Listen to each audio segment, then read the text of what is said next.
राधे राधे बाबू। आप सभी को हमारा 54वां संस्करण में स्वागत है। तो आज हम द्वितीय अध्याय जो सांख्य योग है उसी का 31वां श्लोक का पठन और वर्णन करेंगे। तो उससे पहले छोटी सी प्रश्न, हमारे मन में बहुत सी विकृतियां आती है, हमेशा संदेह आती है, भगवान के प्रति शंका, प्रश्न, सवाल जो भी है वो आता है। तो इस प्रसंग में हमें ये जो धर्म ग्रंथ में लिखी जाती है, इतने योजन की दूरी में ऐसा है, ये 14 लोग होते हैं, ये बीतल, अताल, पाताल ये सब होते हैं, नर्क लोग होती है, फलाना होता है। ये सच में क्या संभव है? ऐसा होता है? स्वर्ग, नर्क ये सब होता है? ये बिल्कुल सत्य है। मृत्यु कैसी होती है, मृत्यु की लीलाएं कैसी होती है, उसके पश्चात क्या होती है, क्या नहीं होती है, तो गरुड़ पुराण होती है, वो घर में रखना शुभ नहीं माना जाता है। तो एक सेपरेट किताब है उसके लिए लिखी गई है, ग्रंथ है गरुड़ पुराण, ठीक है। लेकिन आप में से अगर कोई श्रीमद् भगवत महापुराण का अगर पाठ करते होंगे तो आपको अवश्य पता होगा, उसका पंचम स्कंद में 26वां अध्याय जो होता है, इसमें सुखदेव जी राजा परीक्षित को नर्क यातना के विषय में विशद विवरण किए हैं। नर्क कहाँ पे स्थित है, कैसी होती है, उसमें यातनाएं किस प्रकार की होती है, किस पाप के लिए किस प्रकार की दंड विधान का व्यवस्था है, ये सारी लिखी गई है। तो कहने का मतलब ये है कि इसको महज किताबी बातें सोच करके आप उसको नकार नहीं सकते हैं, ठीक है। आपको अभी उसको स्वीकारना नहीं है, उसके बारे में ज़्यादा सोचना नहीं है, इस पे आप बिल्कुल स्वाधीन है अपना विचार रखने के लिए या फिर अपना सोच के ऊपर, लेकिन ये नकार नहीं सकते हैं।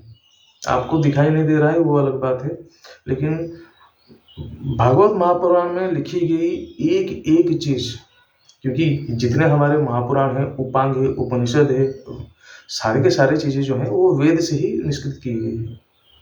तो उसमें एक रुई भर का भी चीज जो है वो गलत नहीं साबित हो सकता है, ठीक है। तो साबित इन द सेंस उसको आप तर्क में मत लीजिए, कही गई हर एक बात, एक एक छोटी से छोटी बात जो होती है उसमें सच्चाई है, तो उसको वास्तविक मान के चलिए। भय हो, धर्म की आस्था हो, जो भी हो, न्याय संगत और धर्म संगत चलने की प्रयास करिए।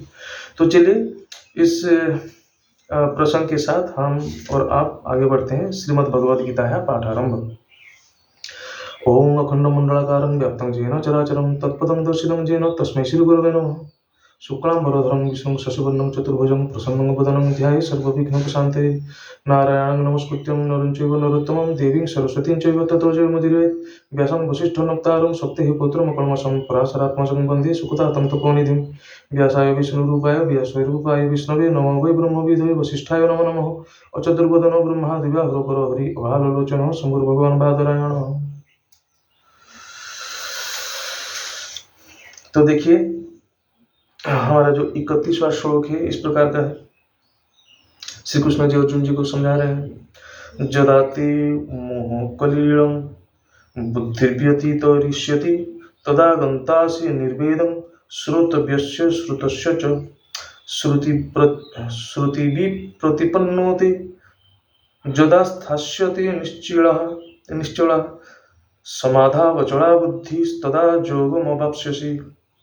यानी हे अर्जुन, देह अभिमान, मोह, गर्व, दंभ और वैदिक कर्मकांड का जो विधि है वो जब तक आप नहीं छोड़ोगे तब तक वैराग्य भाव नहीं आ सकता है। इसमें देखिए आप में एक संदेह आ रहा होगा कि ठीक है, अभिमान के बारे में भगवान जी बोल रहे हैं, मोह के बारे में बोल रहे हैं यानी कि लोभ, गर्व के बारे में यानी कि घमंड के बारे में बोल रहे हैं, दंभ, ये सब तो ठीक है, वो तो अच्छी चीज नहीं है, लेकिन वैदिक कर्मकांड को फिर वो बुरा क्यों मान रहे हैं? वो इसीलिए वैदिक कर्मकांड जो होते हैं, जो क्रियाएं होती हैं, उसमें आप जब लग जाते हैं फिर आपका भक्तिभाव नहीं आती, क्योंकि आप वो क्रिया में ही निर्लिप्त रहे, संलिप्त रहे, उसमें मतलब वो व्यवस्था में आप बिल्कुल विचरण कर रहे हैं, आपका भक्ति नहीं हो पा रही है, आपका ध्यान नहीं लग पा रहा है, आप भगवान और आपकी जो दूरी है उसमें कोई अंतर नहीं आ रहा है, कम नहीं हो रही है।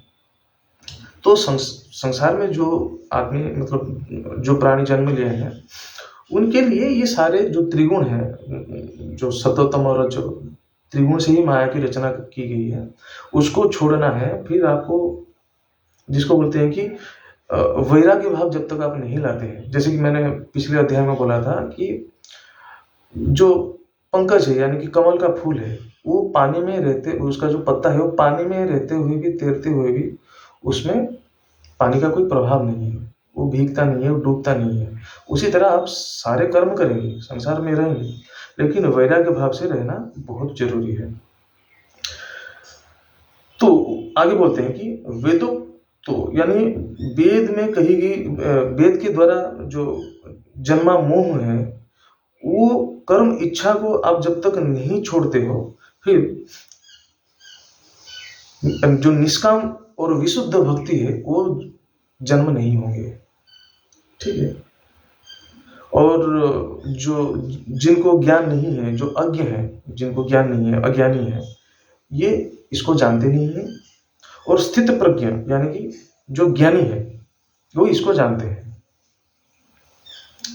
तो चलिए इसी के साथ हमारा 31वां श्लोक का पठन और वर्णन यहीं पे समाप्त होती है। चलिए आप सब कुशल मंगल में रहिएगा। राधे राधे।